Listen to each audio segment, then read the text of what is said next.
This helpful shopping guide is brought to you by our friends over at Squarespace. What's going on, hybrid shooters? It's Jason Vong, and welcome to my full frame lens buying guide for your Sony Alpha cameras. Before we dive right into this video, there are a couple of elephants that we gotta address in the room. In this video, I will not be recommending any specific Sigma or Rokinon lenses, and here's why.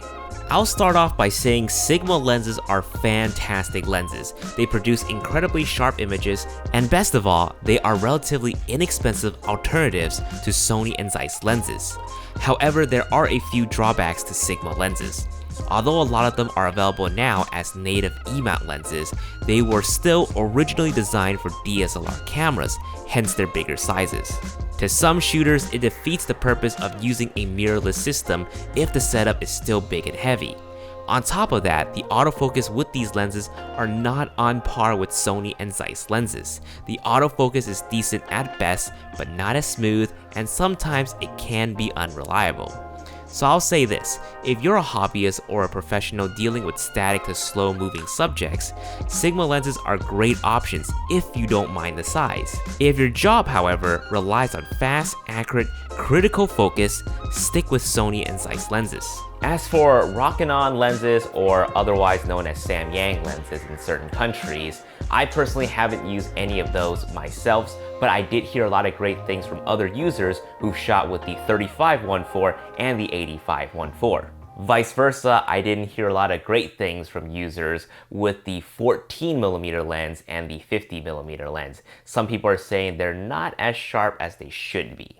I would say if you are still very curious about Rokinon lenses, I would urge you to keep doing your research before committing to buying these lenses. In case you are here for quick recommendations, I'll name off a few lenses in categories I often get asked about. If you want more details about each of these lenses and other types of lenses not mentioned here, use the helpful timecodes in the description box below to skip to them.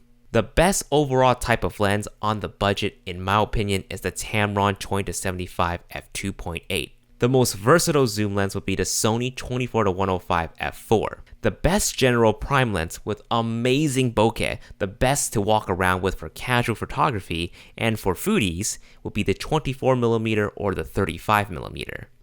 The best versatile prime lens would be the Zeiss 55mm f1.8, and the best portrait prime lens would be the Sony 85mm f1.8.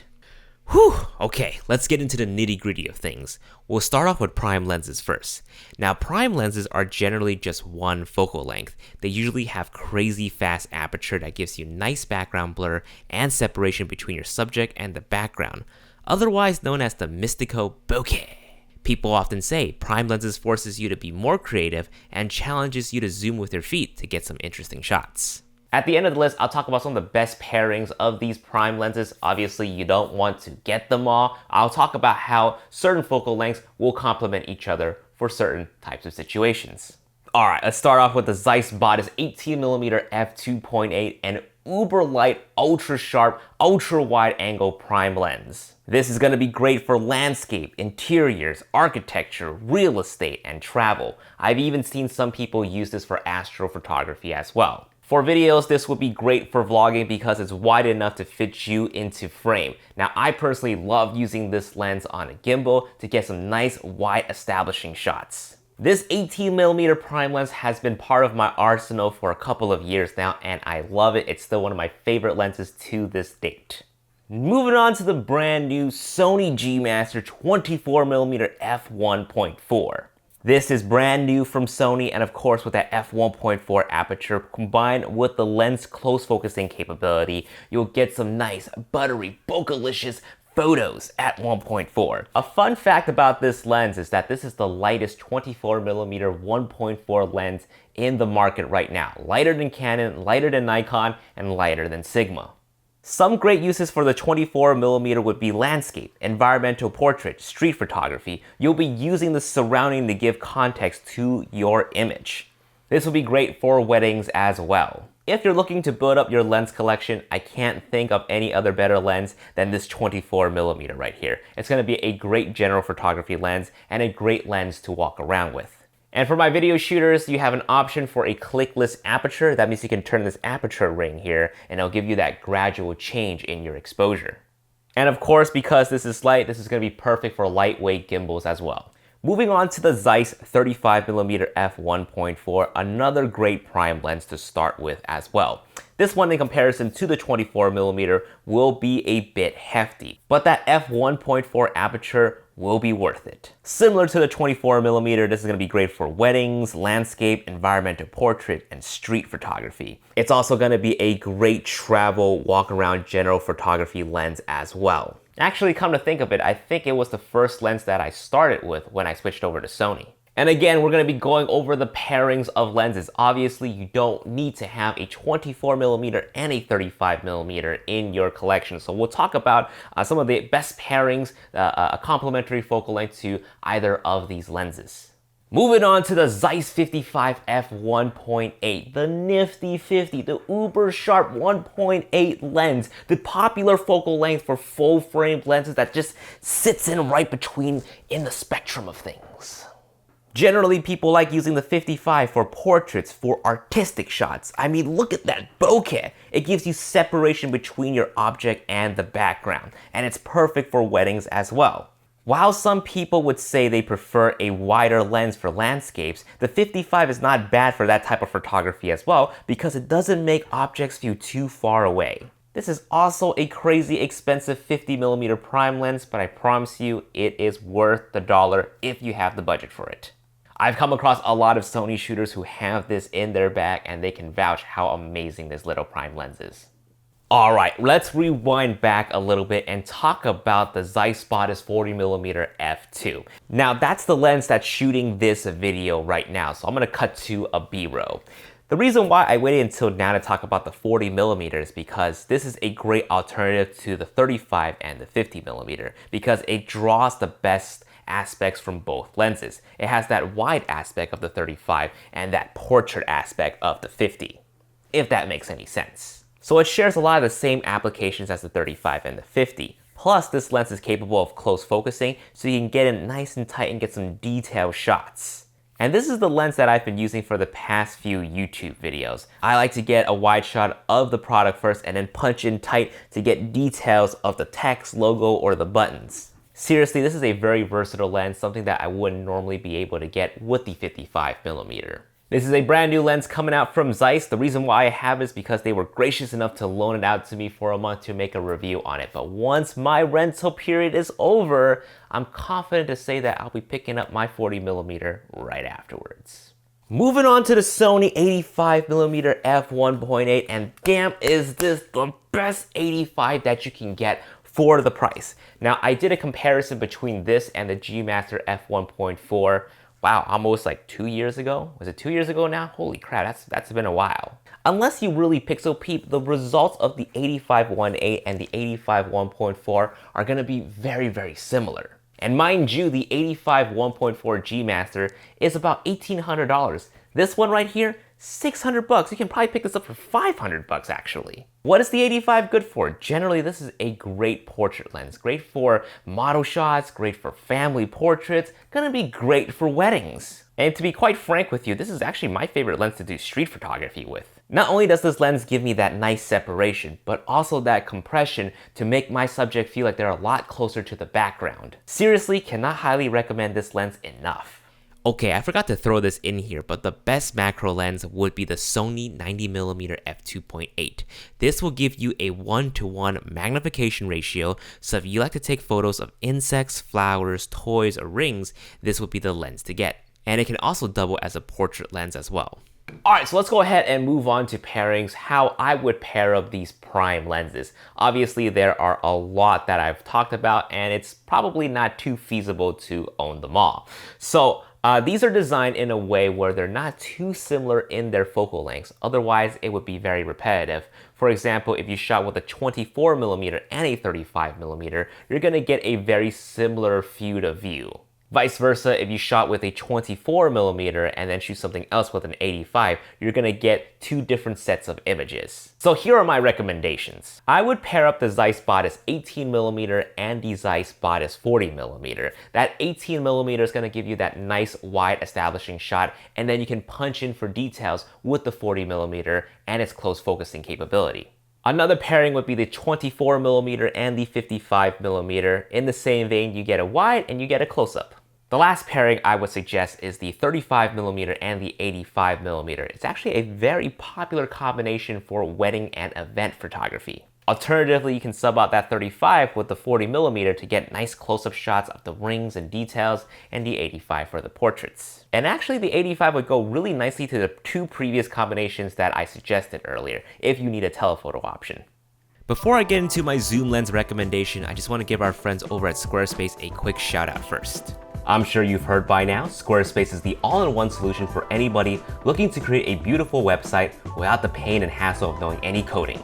Like me, I personally use Squarespace to house my portfolio work that I can quickly send off to potential clients where they can see all of my most recent wedding films and my best of the best photos. With Squarespace's easy-to-use interface, creating a portfolio is as simple as click and drag.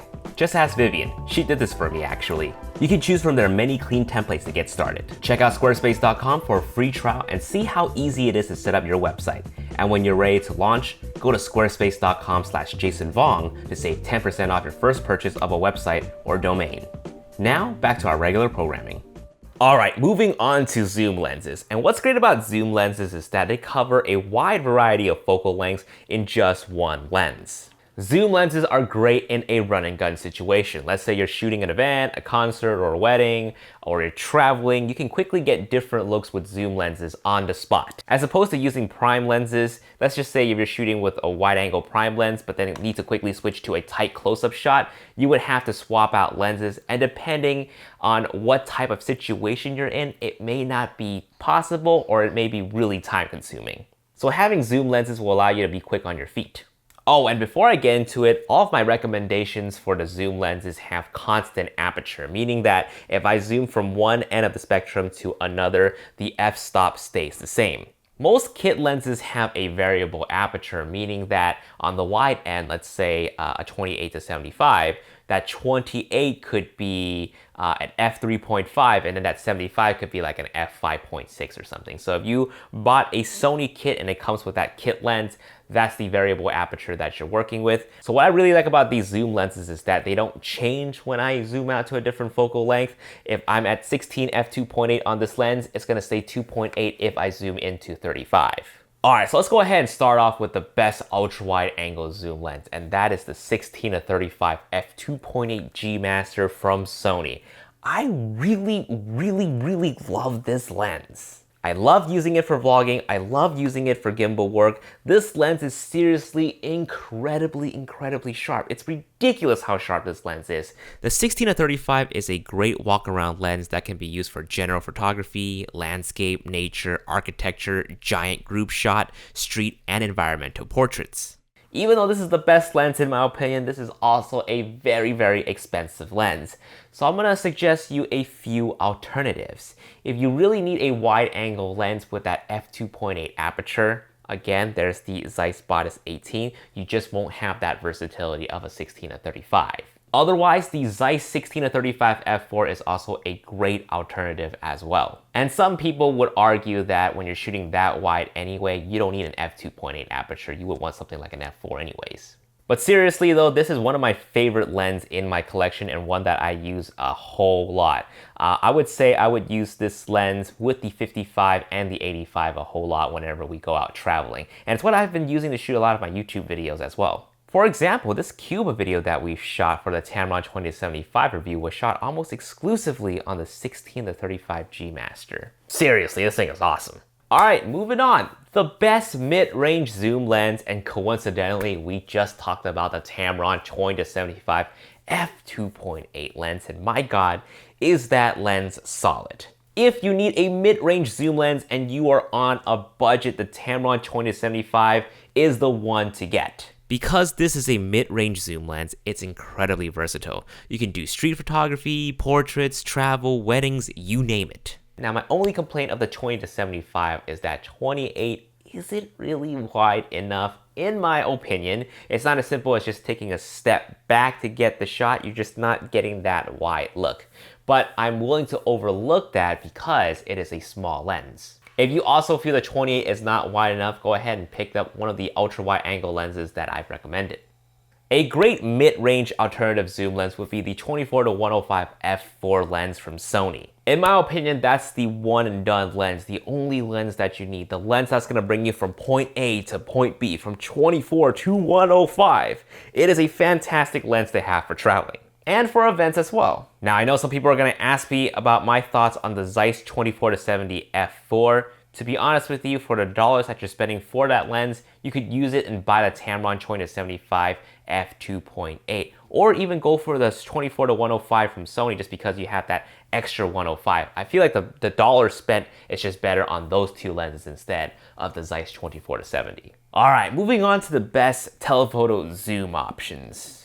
We'll start off with this one right here, the 70-200 f2.8 G Master from Sony. I personally own this lens and I guarantee you it's flippin' sharp. 70-200 is terrific for portraits, weddings, sports, and even action photography. It has a long reach that will allow you to capture the action up close without actually being up close. And this lens generally pairs up nicely with a mid-range lens like a 24-70.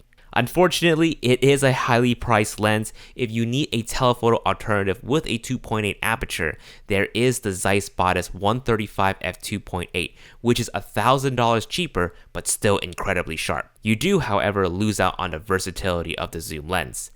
Otherwise, if you're okay with an f4, the Sony 70-200 f4 is still just as good and just as sharp. However, if you need even more of a reach, there's also the Sony 100-400 G Master. Pair it up with the Sony A9 and you'll be ready for any sports, any wildlife, and any aviation photography. All right, hopefully this has helped you guys make the best decision in picking out which lens is right for you. And don't forget to let me know which one you end up going with after watching this video. And feel free to let me know what you guys think of my recommendations. And if you need help selecting your next full frame camera, check out my buying guide right here. Thanks for watching, guys. I'll see you guys in my next video. Peace.